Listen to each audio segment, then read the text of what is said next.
Good evening, everyone. Hello. I saw that there were some people actually waiting this time. That kind of makes me happy.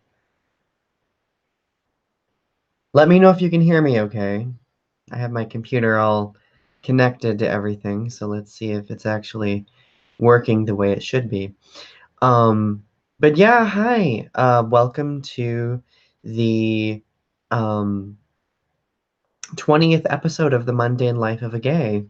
Kind of crazy to think that this is episode 20. I started this series back in what year was it? It was either 2014 or 2015. I think it was probably 2015. I'd have to go back and look, but periodically I would just do these videos to just do some random conversation um and it really was kind of fulfilling for me because I got so used to just doing formal videos or do a lot of editing.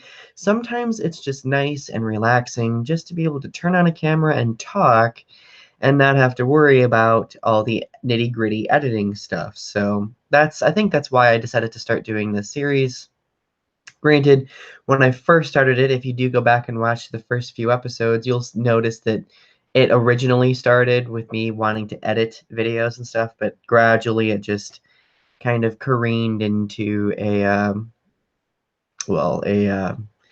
live streaming show because ended up discovering live streaming and I started enjoying live streaming. Hello, Jalera, Arby, Johnny Wolf, and Tiffany Gray. It's good to see all of you guys here. Thank you for being here with me.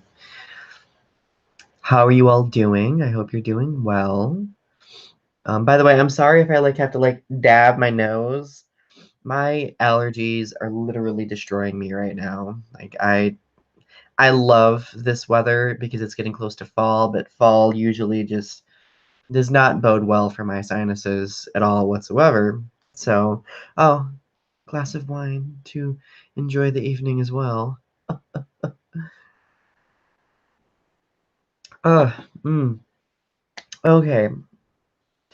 So, you're probably wondering why this video is titled Calling Out Misogyny. And I'm going to get there at some point, but I've talked about misogyny here and there on a few of my videos.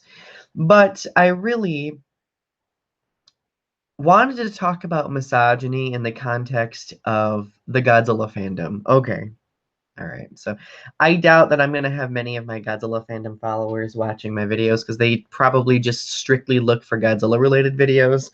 But if they do decide to watch this, I hope it resonates. But so yesterday I was on Facebook like I usually am, and I saw a post on one of the Godzilla fan pages that I follow, or a group that I follow, and this person was like, you know, is it just me, or is Mothra totally lame? So, as you might imagine, you know how much I love Mothra as a character in that fictional universe. As you can imagine, I was probably really pissy when I read that, and I was quite irritated. Um, and thankfully, though, in the comment section under this post, there were a lot of people who were being like, no, that's ridiculous, blah, blah, blah, Mothra's awesome. And of course, you know me, I had to contribute my 2 cents worth because Mothra is awesome. But I, I pulled this card. I flat out said, I have a feeling that the dislike for Mothra among American fans, American Godzilla fans, has a lot to do with misogyny because she is one of the only female characters. She's one of the only characters who's defeated Godzilla. Not to mention, she is deeply rooted in beauty and Japanese mysticism. So, understandably, well, not understandably, because I don't want to validate this misogynistic behavior, but a lot of American Godzilla fans, particularly male ones, often disregard Mothra entirely because I feel of that reason.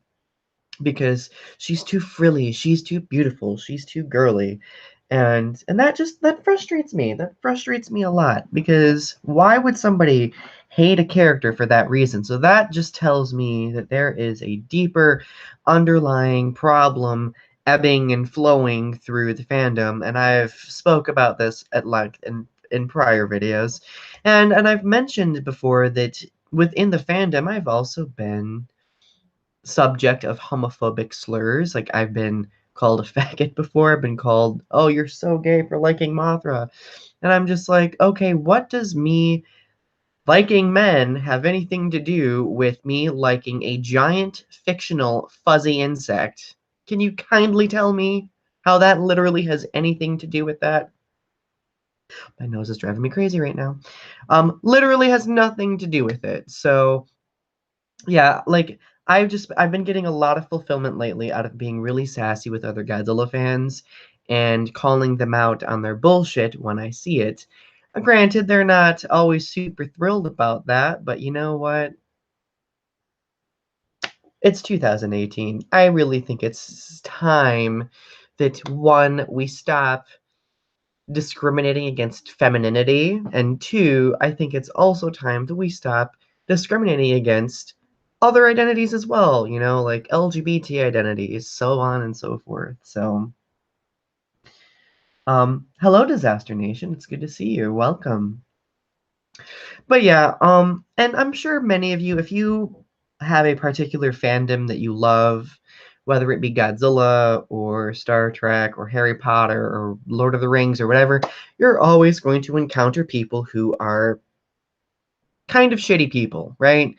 But I think it's safe to say, though, that as fans, we need to be conscious of the fact that there are many different people that make up the fandom, many different people that make up all of these different fandoms. So, why should we go as far as hating characters based on masculinity or femininity, or individuals who like them being too girly? Why should that even be a criteria? Now, if you don't like Mothra because you think that it's just kind of too whimsical, that's fine. I feel like that's a valid point of criticism. All right. I would probably go on to say, well, you don't really understand Japanese mysticism much, but I'd be like, that's so much better than criticizing the character for being female, or criticizing people who love her by throwing out derogatory gay slurs. Like, it doesn't make much sense to me. So I've gone on at length about this in the past, and I probably will do future videos about it. I'm probably actually going to do an entire edited video about why I think American fans hate Mothra and why I think we need to change that mentality.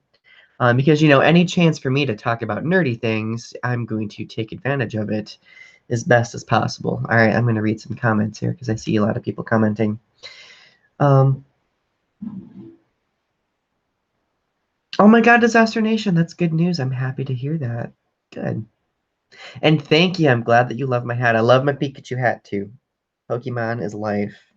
And of course, in the Pokemon fandom, we see these issues too. So, yeah. Jolara's like, why is it okay to hate on Mothra, but it's okay to be a straight boy brony? My Little Pony fan. It does not compute to me either. Like, I am usually at a loss with the ass hattery that I am exposed to on a daily basis. So, but I really think that it has a lot to do with the fact that I think a lot of Godzilla fans prefer the masculine strength and destructive power behind Godzilla. I think they just when they watch those movies, they don't want to see all the time. They don't want to see story. They would prefer seeing giant monsters brawling and brutally killing each other. And don't get me wrong, I like destruction and I like the monsters fighting too. That really makes me happy. Um, but I do value the contrast between destructive characters like Godzilla and benevolent characters like Mothra.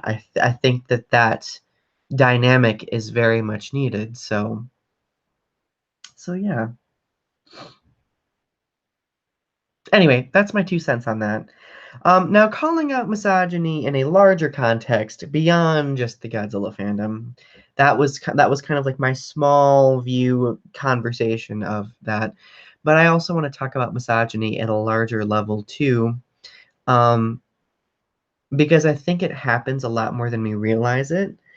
There is this stigma that anything associated with femininity at all is weakness, and I see this a lot in the gay community among gay men because if you read grinder profiles or if you read like any other profile dating website, you'll frequently see gay men who will sit there and say, "Oh, I don't want femmes. If I wanted to date a woman, I would." And to me, that's just, I don't know. To me, that is somebody, in other words, saying, "Oh, well, being female has the potential to be less than in my eyes. So, you know, now if one were to say like, hey, I'm more attracted to men with more masculine qualities, that's fine. That like I feel like that's understandable, but having somebody be like, oh no, femmes, I want straight acting men, blah blah blah, that just to me plays into the larger problem that happens, in our country, at least in our culture of um, conforming to heteronormativity in a way. Um, but yeah, but yeah. Johnny Wolf says, sadly, a lot of them aren't men, just immature boys. I do think that it's largely immaturity. Um, See, here's the thing. Whenever I encounter people like that, well, whenever we encounter people like that, we can react in one of two ways. We can react by getting angry at them and lashing out at them, which believe me is really hard for me not to do because you know how sarcastic I am. I love being sarcastic with people who are asshats. But another part of me is like, this is an educational opportunity. Usually people have this mentality because they were taught to think that way based on example that they've seen in other people or based on what they've been told by other people as well. So I try to think to myself, what can I do to help this person understand that that is just contributing to these unbelievably divisive, discriminatory behaviors? So, and I like, case in point, like the recent individual that I was interested in that, kind of just disappeared from my life randomly. He often would make comments about masculinity and how he preferred, straighter acting guys. And I would always say, well, then why are you interested in me? Because I would not claim that I am straight acting. Like, I think that I vary. Like, I can be masculine sometimes, I can be feminine sometimes, but I don't really think that defines me as an individual. Like, it really depends on the social setting, it depends on who I'm with. It it just depends on the situation. So again, it kind of panders back to that social acceptability of it's more socially acceptable to me male because uh male masculinity represents power, masculinity represents superiority. And people would may disagree with me, and that's totally all right. If you disagree with any of my comments, I am more than happy to have a conversation with you, so feel free to say something in the comment section below. However, I really think that it is rooted in that. It's insidious and it's subtle, but it's there. It's a thing. So, but yeah, I I'm also in the process of working on a video that kind of connects to this topic, and it's going to be called the man up mentality. And the reason why I'm calling it the man up mentality is because I think that when a person tells someone else to man up, that um, has a way of really confusing and potentially damaging a person. So yeah. Anyway, Anyway, so what are you guys up to? Oh, a lot of people cut offline. Hopefully nobody hated what I said. I mean, if you did, I guess I don't really. I mean, I do care, but I also at the same time kind of don't, because, well, it's something important to discuss. So yeah. Oops. I just exited out of the comment box. Look at me being very technologically inept tonight. Oopsies. Oopsie, oopsie, oopsies. Let me go back here. I swear sometimes I'd like to think that I'm tech savvy, but I'm not always the most tech savvy individual in the world.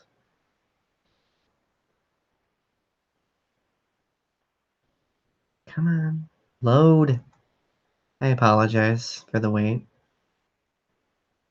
Well, while I'm waiting, what are you guys up to? What have you been doing? What's been going on with life?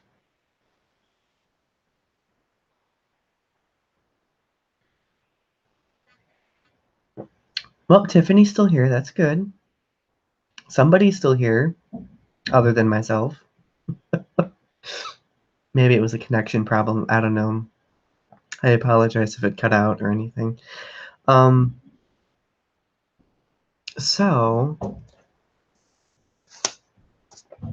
I did something really terrifying the other day. Um, I did this storytelling event where I actually got to share a really personal story in front of a bunch of people I didn't know. The story had to do with an experience that I went through in the past with another gentleman.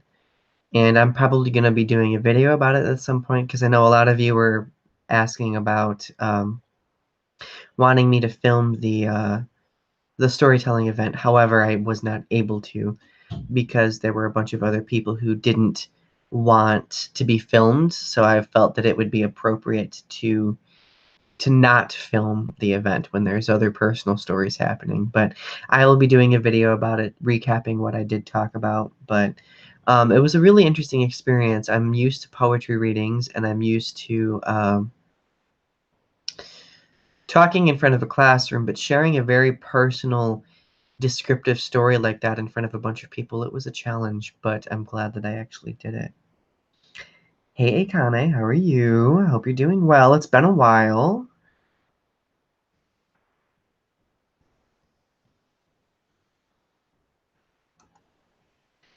But but yeah, it was fun. I really enjoyed it. Really enjoyed it. Oh, I lost a subscriber already. Oh, looks like my conversation about misogyny is winning already. Oh well, c'est la vie, right? Um, RP's still here too. Yay, good. Um, it's interesting because at the storytelling event, everybody was there to hear these unbelievably personal stories, and these stories, their goal was to get some sort of reaction out of the audience, and often stories like this make people very uncomfortable. And speaking of discomfort, like I know that I've had people comment a lot on how like a lot of the personal things that I talk about make people feel really uncomfortable here on YouTube. And I think people expect me to respond with, "Oh, like I'm sorry. Like I don't I don't mean for my personal stories to make you uncomfortable. I don't mean for my vulnerability to make you uncomfortable." But the truth is, if people say something like that to me, I ask them to think to themselves, well, why is this making you uncomfortable? People are very uncomfortable with vulnerability, especially in our culture, because we live in a culture of emotional denial. We are always denying ourselves emotional release. We're always denying ourselves expression because we either, one, don't want to appear weak, or we, two, don't want to be viewed as being a burden on other people. And I think that may have something to do with that perceived weakness. And as a man, my entire life I've struggled with being viewed as a burden. I've never wanted people to view me as being somebody who's emotional, and I thought that, it would make me look weak. And I was always told as a kid by a variety of different people, oh, I'll stop your crying. Oh, like, quit being so dramatic. To this day, I sometimes get people that say, quit being dramatic. But I can guarantee you, those people who say that when they are in an emotional pickle and they need someone to cry, someone's shoulder to cry on, guess who is usually going to be the first person to be there? Usually me. And I'm okay with that. And I want to be that for other people because one of my goals is to help overcome that denial that we all perpetuate. And to this day, even sometimes I perpetuate it. Sometimes, if I don't want to express myself to people, if I'm afraid of being a burden, I'll just shut down. And I contribute to that denial mentality, and I feel like I'm a lot more conscious of it than I used to be, but it's difficult. So Tiffany says back in 2014. Oh, yep, the whole albums fiasco. I think you did a video on that before. If you haven't done a video on that, Tiffany, that would be a great idea. I think you've mentioned it before in a video. Um, anyway, Tiffany, to give you a little brief blurb on it, because I don't want to tell the whole story. People offered to cut her an album, and they basically told her that she couldn't uh,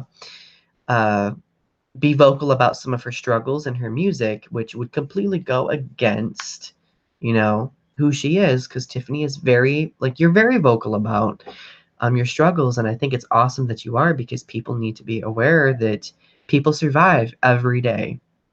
So, by the way, I apologize if you hear my roommates in the background. They're making obnoxious noises, so gotta love them. um, But it kind of says that most people want to keep things shallow and unemotional. I think people want to do that because it's easier to deal with, you know? I'm sure you all have been in the situation where somebody has been mourning or going through something difficult and you really haven't known what to say, okay? The thing is, sometimes the best thing to say in that type of situation is, hey, I'm here for you. I'm here to listen. That is probably the easiest generic thing to say if you have literally no idea how to respond to someone else. So, um, oh, Tiffany, she says that it made her feel ashamed of herself when people did that. You know what, Tiffany?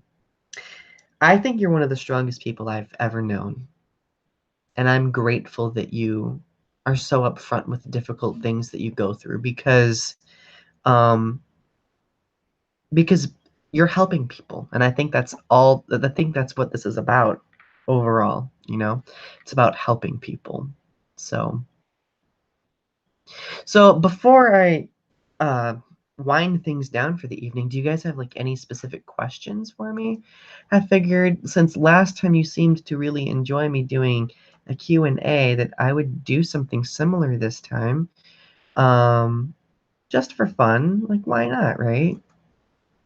You guys have any questions for me? Oh, God, this is so good.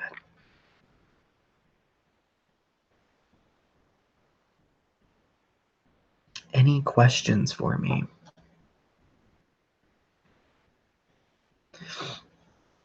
Hey, Kane, what do you mean, what do you do?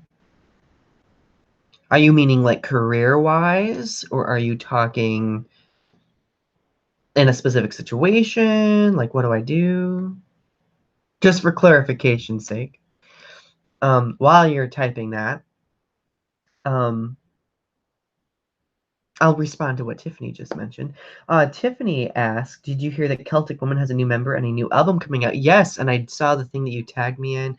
I'm super excited about it. It's the new Celtic Woman album, and the art associated with it kind of reminds me of a new journey, and I'm particularly excited. And I keep yearning for the day that Orla will come back to Celtic Woman, because she was one of my faves. Oh, Akane says, what do you do for a job? I am actually a teacher. I teach at the college level. I'm also a writer too.